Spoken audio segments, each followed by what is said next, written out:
नमस्कार दोस्तों, एजुकेशन 790 से मैं सुरेश यादव। दोस्तों, जो हमारा चल रहा था टॉपिक हिंदी साहित्य में, इसका थर्ड पेपर का देखिए 47 क्वेश्चन से हम स्टार्ट करेंगे। और इसमें हम देखेंगे कि इसके क्या क्या इम्पोर्टेंट है। क्या क्या इम्पोर्टेंट है 47 का देखिए। निम्नलिखित कहानी संग्रहों का प्रकाशन वर्ष के अनुसार सही अनुक्रम क्या है। निम्नलिखित कहानी संग्रह, तो इसमें देखिए इसका सही होगा डी, छाया, पुष्पलता, चित्रशाला भाग 1 और चिंगारियां। छाया ये 1912 में जयशंकर प्रसाद का प्रथम कहानी संग्रह है। कई बार ये पूछा जा चुका है कि छाया 1912 में प्रकाशित हुई थी और यह प्रसाद का प्रथम कहानी संग्रह है। पुष्पलता सुदर्शन की है, चित्रशाला भाग 1 और चिंगारियां। तो इस हिसाब से इसका प्रकाशन वर्ष छाया, पुष्पलता, चित्रशाला और चिंगारियां। नेक्स्ट प्रश्न हम देखते हैं कि निम्नलिखित नाटकों का प्रकाशन वर्ष के अनुसार सही अनुक्रम है। तो इसको हमें देखना है। इसमें देखिए डॉक्टर, कर्फ्यू, कबीरा खड़ा बाजार में और कोर्ट मार्शल। डॉक्टर, कर्फ्यू, कबीरा खड़ा बाजार में और कोर्ट मार्शल। तो इसका देखिए डॉक्टर विष्णु प्रभाकर 1958 कब रचना हुई इसकी 1958। कर्फ्यू लक्ष्मी नारायण लाल 1972। कबीरा खड़ा बाजार में भीष्म साहनी 1981 और कोर्ट मार्शल स्वदेश दीपक की रचना है। यह कब आई थी 1991। तो ये हमें याद रखना है कि इसमें बी सही हो जाएगा, डॉक्टर, कर्फ्यू, कबीरा खड़ा बाजार में और कोर्ट मार्शल। नेक्स्ट देखिए 49 में निर्मल वर्मा के नाटकों का प्रकाशन वर्ष के अनुसार सही अनुक्रम है। इसके निर्मल वर्मा। तो इसका देखिए ये सही होगा शब्द और स्मृति। शब्द और स्मृति, कला का जोखिम, ढलान से उतरते हुए, आदि, अंत और आरंभ। इनकी कौन कौन सी ये नाटक है? शब्द और स्मृति, कला का जोखिम, ढलान से उतरते हुए, आदि, अंत और आरंभ। एक तो इनको ये भी याद रख लेना है यह किसके नाटक है और दूसरा इनका प्रकाशन वर्ष। तो देखिए शब्द और स्मृति यह 1976 में है, कला का जोखिम 1981, ढलान से उतरते हुए 1985, आदि अंत और आरंभ यह 2001। दोस्तों, ये सारी चीजें केवल प्रैक्टिस से ही याद होती है, इसलिए आपको ये बार बार सुनना है। नेक्स्ट क्वेश्चन देखिए, प्रसाद की काव्य कृतियों का सही अनुक्रम है। प्रसाद की काव्य कृतियों का सही अनुक्रम है। तो इसमें देखिए इसका सी सही होगा, उर्वशी, झरना, आंसू, लहर। उर्वशी, झरना, आंसू, लहर। तो इसमें देखिए उर्वशी 1906 में यह क्या है? चंपू काव्य है। झरना 1918 छायावादी शैली में है। आंसू 1925, लहर 1935। नोट, चित्रधार ब्रजभाषा में 1918 प्रसाद का प्रथम काव्य संग्रह है। कौन सा? चित्रधार। नेक्स्ट देखिए, प्रकाशन वर्ष के अनुसार निम्न रचनाओं का सही क्रम है। प्रकाशन वर्ष के अनुसार निम्न रचनाओं का सही अनुक्रम है। तो इसका ये सही होगा। इसमें देखिए रश्मिरथी, कनुप्रिया, लोकायतन और आत्मजयी। रश्मिरथी, कनुप्रिया, लोकायतन और आत्मजयी। तो इसमें देखिए रश्मिरथी 1951 यह दिनकर की रचना है और काफी फेमस है। कनुप्रिया धर्मवीर भारती की है 1959। लोकायतन 1964 यह किसकी रचना है? पंत की है। आत्मजयी कुंवर नारायण की 1965। ये डेट हमें ध्यान रखना है। नेक्स्ट देखिए 52, प्रकाशन वर्ष के अनुसार निम्न निबंध संग्रहों का अनुक्रम है। किसके? प्रकाशन वर्ष के अनुसार। तो यह डी देखिए, प्रगति और परंपरा, अद्यतन, प्रगति और परंपरा, अद्यतन, अंगद की नीति, यत्र तत्र सर्वत्र। तो इसका डी आंसर सही होगा। प्रगति और परंपरा देखिए रामविलास शर्मा की रचना है आद्य जो 1948 में, अद्यतन अज्ञेय की है जो 1977 में, अंगद की नीति विद्या निवास मिश्र 1984, यत्र तत्र सर्वत्र यह शरद जोशी की 2000 में प्रकाशित रचना है। कब है? 2000 में। नेक्स्ट देखिए 53, निम्नलिखित उपन्यासों का सही कालानुक्रम है। निम्नलिखित उपन्यासों का सही कालानुक्रम है, तो ये देखिए इसका बी सही होगा। देशद्रोही, नदी के द्वीप, शहर में घूमता आईना। देशद्रोही, नदी के द्वीप, शहर में घूमता आईना और तमस। तमस किसकी रचना है? भीष्म शाहिनी की। अब देखिए इसमें देशद्रोही यशपाल 1943, नदी के द्वीप अज्ञेय 1954, शहर में घूमता आईना अस्का है उपेंद्रनाथ अस्का, और तमस भीष्म शाहिनी 1973। ध्यान रखिएगा, देशद्रोही 1943 में आई है, नदी के द्वीप 1954 में, शहर में घूमता आईना 1963 में, और तमस 1973 में। अब देखिए इसमें नेक्स्ट हो रहा है कि जगदीश चंद्र के उपन्यासों का प्रकाशन वर्ष है, तो एक सा राइट आंसर होगा सी। इसमें देखिए यादों का पहाड़, धरती ने धन अपना, मुट्ठी भर कांकर, मुट्ठी भर कांकर, नरक कुंड में वास। यादों का पहाड़, धरती ने धन अपना, मुट्ठी भर कांकर और नरक कुंड में वास। नरक कुंड में वास, इसका राइट आंसर सी होगा। देखो यादों का पहाड़ प्रथम उपन्यास 1965, धरती ने धन अपना 1972, मुट्ठी भर कांकर 1994, नरक कुंड में वास, नरक कुंड में वास। तो ये देखिए आपको ध्यान रखना है कि इसके प्रकाशन वर्ष में सबसे पहले जो प्रकाशित हुई है यह रचना कौन सी है? यादों का पहाड़। अगर आपको ये किस्में पता है तो बाकी का अपने आप आंसर निकाल लोगे। 55 में देखिए क्या है, प्रकाशन वर्ष के अनुसार निम्नलिखित ऐतिहासिक उपन्यासों का सही अनुक्रम है। इसमें देखिए ये सही होगा, मृगनयनी, एकदा नैमिषारण्य, अनामदास का पोथा, अनामदास का पोथा और अभिज्ञान।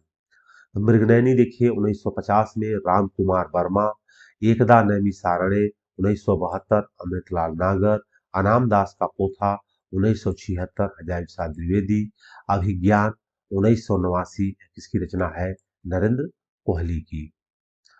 अब देखिए यहां से आ गया स्थापना और रीजन में। तो मनुष्य के लिए कविता इतनी प्रयोजनीय वस्तु है कि संसार की सभी जातियों में किसी न किसी रूप में पाई जाती है। रीजन दे रहे हैं कि इसीलिए कविता की जरूरत मनुष्य जाति को हमेशा से होती है। इसका देखिए दोनों सही है, स्थापना भी सही है और तर्क भी सही है। स्थापना भी सही है और तर्क भी सही है। नेक्स्ट देखिए 57, इसमें देखिए असर्शन में वैचारिक स्वतंत्रता साहित्यकार को व्यापक सामाजिक सत्य और संवेदना से विमुख करती है। वैचारिक स्वतंत्रता साहित्यकार को व्यापक सामाजिक सत्य और संवेदना से विमुख करती है। तर्क है क्योंकि विचारबद्धता उसकी संवेदनात्मक अभिव्यक्ति की सर्वस्वीकृति सामाजिक विस्तार देती है। मतलब क्योंकि विचारबद्धता उसकी संवेदनात्मक अभिव्यक्ति को सर्व स्वीकृति सामाजिक विस्तार देती है। तो इसका देखो सी हो जाएगा। इसमें ए और आर दोनों ही गलत है। अब 58 में देखिए स्थापना, कवियों ने लोक रक्षा के विधान में करुणा को ही बीज भाव माना है। करुणा से रक्षा का विधान होता है, जबकि तर्क में क्योंकि कविता में अभिव्यक्त अन्य भाषाओं में लोक रक्षा का विधान नहीं पाया जाता है। तो यह हो जाएगा, ये तो सही है लेकिन बी ये गलत है। इसका आर गलत है। कवियों ने लोक रक्षा के लिए विधान में करुणा को ही बीज भाव माना है।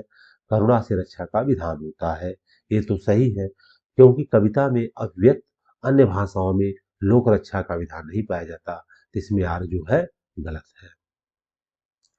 59 देखिए, मिथक सार्वकालिक और सार्वदेशिक होते हैं। तर्क, इसीलिए मिथक के माध्यम से किसी भी समय और समाज के अंतर विरोध और संवेदना को अभिव्यक्ति संभव है। तो इसका देखो डी हो जाएगा। ये गलत है लेकिन आर सही है। ये गलत है लेकिन आर सही है। 60 में देखिए, नाद सौंदर्य से कविता की आयु नहीं बढ़ती। रीजन, क्योंकि नाद सौंदर्य का योग कविता का पूर्ण स्वरूप खड़ा करने के लिए कुछ न कुछ आवश्यक होता है। इसमें देखिए जो असर्शन है वह गलत है, लेकिन रीजन सही है, तो इसका मतलब इसका ये सही हो जाएगा। अब 61 देखिए, मरणासन्न महाकाव्य के गर्भ से उपन्यास का जन्म हुआ। मरणासन्न महाकाव्य के गर्भ से उपन्यास का जन्म हुआ। रीजन, क्योंकि उपन्यास का उदय पश्चिम के मध्य वर्ग के उदय के साथ हुआ था। पश्चिम के मध्य वर्ग के उदय के साथ हुआ था। इसमें ए और आर दोनों सही है। ए और आर दोनों सही है। अब 62 में देखिए, साधारणीकरण की प्रमुख आधारशिला मानव सुलभ सम अनुभूति है।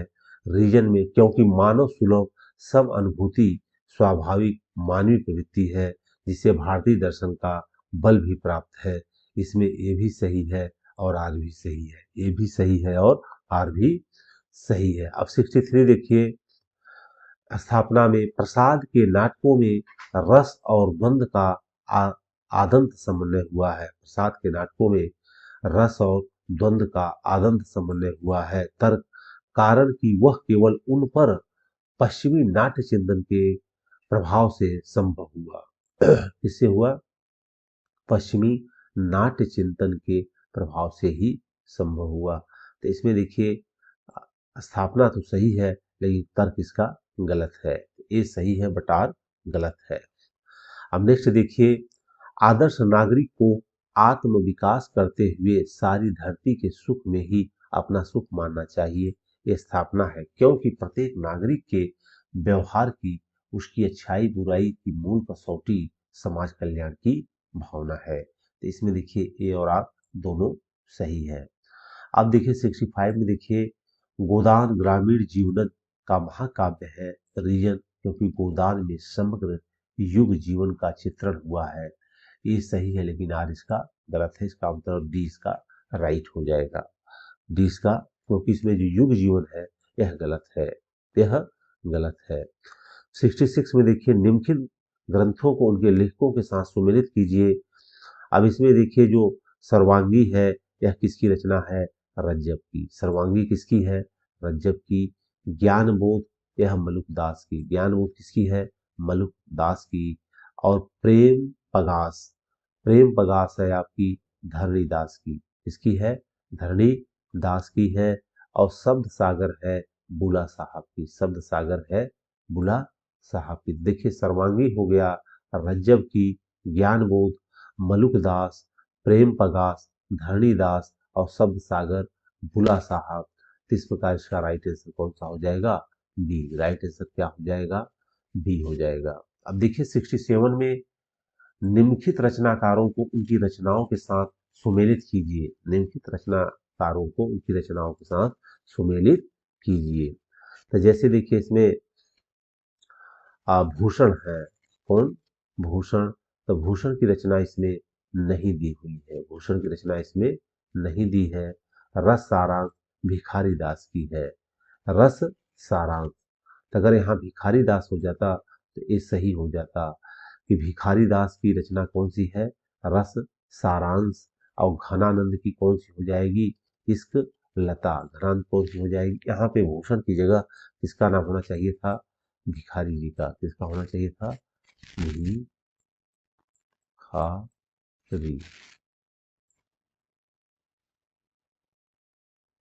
ठीक है, यहाँ भिखारी दास का होना चाहिए था।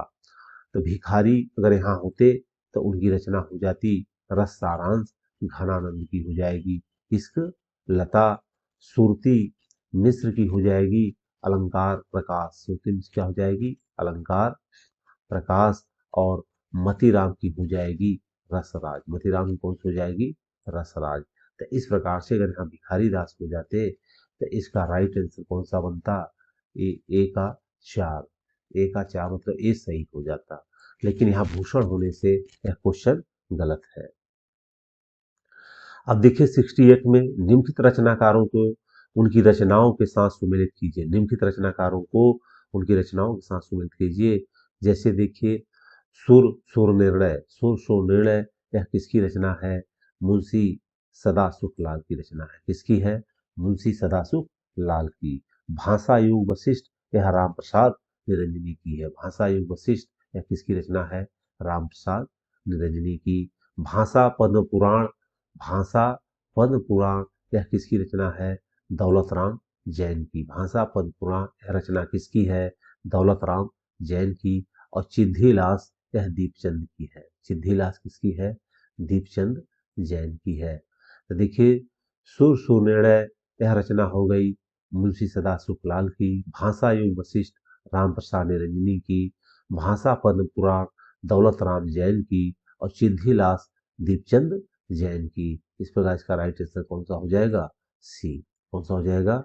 सी। अब देखिए नेक्स्ट 69, निम्नलिखित रचनाओं को उनके रचनाकारों के साथ सुमेलित कीजिए।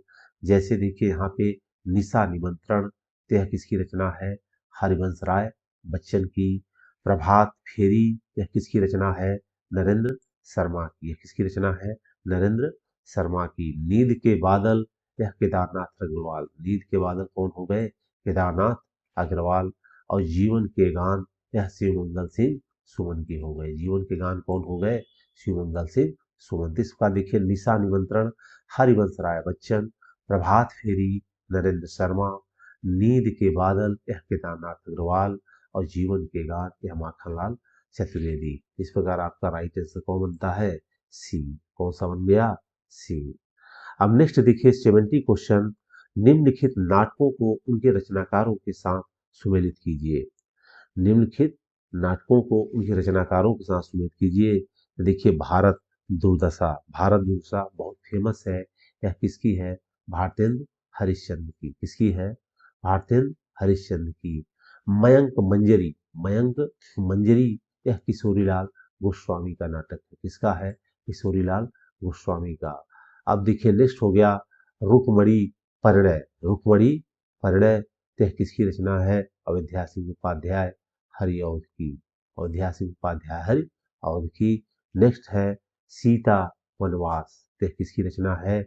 ज्वाला प्रसाद मिश्र की। किसकी रचना है? ज्वाला प्रसाद मिश्र की। तो इस प्रकार आप देखिए भारत दुर्दशा, भारतेंद्र हरिश्चंद्र, मयंक मंजरी यह किशोरीलाल गोस्वामी, रुक्मणी परिणय यह अयोध्या सिंह उपाध्याय, सीता वनवास ज्वाला प्रसाद मिश्र। तो इस प्रकार से इसका राइट आंसर कौन हो जाएगा? बी। नेक्स्ट देखिए 71, निम्नलिखित कहानियों को उनके रचनाकारों के साथ सुमेलित कीजिए। तो इसमें देखिए गुलबहार यह किसकी रचना है? किशोरीलाल गोस्वामी की। गुलबहार किसकी रचना है? किशोरीलाल गोस्वामी की। 11 वर्ष का समय, 11 वर्ष का समय यह आचार्य रामचंद्र शुक्ल की रचना हो जाएगी। किसकी हो जाएगी? आचार्य रामचंद्र शुक्ल की। पंडित और पंडितानी यह गिरिजा दत्त वाजपेयी की। पंडित और पंडितानी यह गिरिजा दत्त वाजपेयी की। कुंभ में छोटी बहू यह मास्टर भगवान देव की रचना है। कुंभ में छोटी बहू, कुंभ में छोटी बहू। तो ये आप याद रखिएगा कि गुलबहार किसकी हो जाएगी? किशोरीलाल गोस्वामी की। 11 वर्ष का समय आचार्य रामचंद्र शुक्ल। पंडित और पंडितानी मास्टर, पंडित और पंडितानी गिरिजा दत्त वाजपेयी, गिरिजा दत्त वाजपेयी। और कुंभ में छोटी बहू मास्टर भगवान दीन। तो याद रखिएगा इस प्रकार से इसका सी आंसर सही हो जाएगा। 72 में देखिए निम्नलिखित निबंध संग्रहों को उनके लेखकों के साथ सुमेलित कीजिए। देखिए आपको ये भी ध्यान देना है कि ये निबंध है। क्या है? कई बार ये भी पूछ लेता है कि यह किस प्रकार, यह रचना किस विधा की है? यह रचना किस विधा की है? देखिए इसमें साहित्य का श्रेय और प्रेय यह रचना जैनेन्द्र की है। साहित्य का श्रेय और प्रेय रचना किसकी है? जैनेन्द्र की। आलोक पर्व, आलोक पर्व यह किसकी रचना हो जाएगी? आचार्य हजारी प्रसाद द्विवेदी की। आचार्य हजारी प्रसाद द्विवेदी की बहुत फेमस है। यह 1972 में प्रकाशित हुई थी। नेक्स्ट रेती के फूल यह दिनकर की रचना हो जाएगी। किसकी हो जाएगी? दिनकर की। रेती के फूल, इसका प्रकाशन वर्ष 1954। आस्था और सौंदर्य, आस्था और सौंदर्य यह रचना किसकी हो जाएगी? तो रामविलास शर्मा की। तो इस प्रकार देख लीजिए साहित्य का श्रेय और प्रेय यह जैनेन्द्र की हो गई। आलोक पर्व हजारी प्रसाद द्विवेदी की। रेती के फूल दिनकर की। आस्था और सौंदर्य, यह किसकी होगी? रामविलास शर्मा की। तो इस प्रकार इसका राइट आंसर कौन सा हो गया? बी हो गया। अब नेक्स्ट देखिए आपका 73, कौन सा क्वेश्चन? 73, निम्नलिखित ग्रंथों को उनके लेखकों के साथ सुमेलित कीजिए। उनके देखिए पाश्चात्य साहित्य से प्रश्न है, कहाँ से है? पाश्चात्य साहित्य से है। तो देखिए इसमें इसका हो जाएगा लिरिकल बैलट्स। लिरिकल बैलट्स यह किसकी रचना है? वर्ड्सवर्थ की। कौन सी हो जाएगी? वर्ड्सवर्थ की। किसकी हो जाएगी? वर्ड्सवर्थ की। बायोग्राफिया लिटरेरिया यह किसकी रचना है? कालरीज की हो जाएगी। किसकी हो जाएगी? कालरीज की हो जाएगी। बायोग्राफिया लिटरेरिया यह कालरीज की रचना है। नेक्स्ट है एस्थेटिक। कौन सी? एस्थेटिक। इसके रचनाकार कौन है? क्रोचे हैं। कौन है? क्रोचे हैं एस्थेटिक के। The foundation of ethics. The foundation of ethics इसके लेखक कौन है? क्या हो जाएंगे? रिचर्ड। इस प्रकार इसका राइट आंसर कौन सा हो जाएगा? ये हो जाएगा। देखिए इसमें लिरिकल बैलट्स, लिरिकल बैलट्स यह हो जाएंगे वर्ड्सवर्थ। कौन हो जाएंगे? वर्ड्सवर्थ। बायोग्राफिया लिटरेरिया यह किसकी रचना है? कालरीज की है। फिर एस्थेटिक यह रचना हो जाएगी क्रोचे की। और द फाउंडेशन ऑफ इथिक्स यह किसकी रचना हो जाएगी? इथिक्स की। इस प्रकार से राइट आंसर कौन सा हो जाएगा? ए हो जाएगा। अब नेक्स्ट क्वेश्चन देखिए 74, निम्नलिखित कृतियों को उनके लेखकों के साथ सुमेलित कीजिए। निम्नलिखित कृतियों को उनके लेखकों के साथ सुमेलित कीजिए। इसमें नए साहित्य नए प्रश्न, नए साहित्य नए प्रश्न इसके कौन हो जाएंगे? नंदुलारे वाजपेयी। नंदुलारे वाजपेयी। रस सिद्धांत, रस सिद्धांत की कौन हो जाएंगे? नागेंद्र जी। रस सिद्धांत कौन हो जाएंगे? नागेंद्र जी। ये ध्यान रखना है कि रस सिद्धांत के हो जाएंगे नागेंद्र जी। मार्क्सवादी साहित्य चिंतन, मार्क्सवादी साहित्य चिंतन के हो जाएंगे शिव कुमार मिश्र। मार्क्सवादी साहित्य चिंतन हो जाएंगे शिव कुमार मिश्र। रोमांटिक साहित्य शास्त्र, रोमांटिक साहित्य शास्त्र इसके हो जाएंगे आनंद प्रसाद दीक्षित। कौन हो जाएंगे? आनंद प्रसाद दीक्षित। इसका देखिए नए साहित्य नए प्रश्न नंदुलारे वाजपेयी, रस सिद्धांत नागेंद्र, मार्क्सवादी साहित्य चिंतन ए शिव कुमार और रोमांटिक साहित्य शास्त्र यह किसके हो जाएंगे? आनंद प्रकाश दीक्षित। इसका राइट आंसर कौन सा हो जाएगा? बी। अब नेक्स्ट देखिए प्रश्न 25, निम्नलिखित काव्य शास्त्रीय ग्रंथों को उनके आचार्यों के साथ सुमेलित कीजिए। तो देखिए उज्ज्वल निर्मणी रूप गोस्वामी की रचना है। उज्ज्वल निर्मणी किसकी रचना है? रूप गोस्वामी की है। कोलयानंद यह किसकी है? अप्पय दीक्षित की है। साहित्य दर्पण यह किसका है? विश्वनाथ का है। साहित्य दर्पण किसका है? विश्वनाथ का है। और रस गंगाधर यह किसकी रचना है? पंडित जगन्नाथ की है। इसमें देखिए उज्ज्वल निर्मणी रूप गोस्वामी, कोलयानंद, अप्पय दीक्षित, साहित्य दर्पण विश्वनाथ, रस गंगाधर, पंडित जगन्नाथ। इस प्रकार का राइट आंसर कौन सा हो जाएगा? डी हो जाएगा। तो दोस्तों आज तक के लिए बस इतना ही। फिर मिलेंगे हम नेक्स्ट वीडियो के साथ। अगर अच्छा लगा है तो इसको आप सब लाइक करिए, दोस्तों में शेयर करिए और हमारे चैनल को सब्सक्राइब करिए। जय हिंद, जय भारत।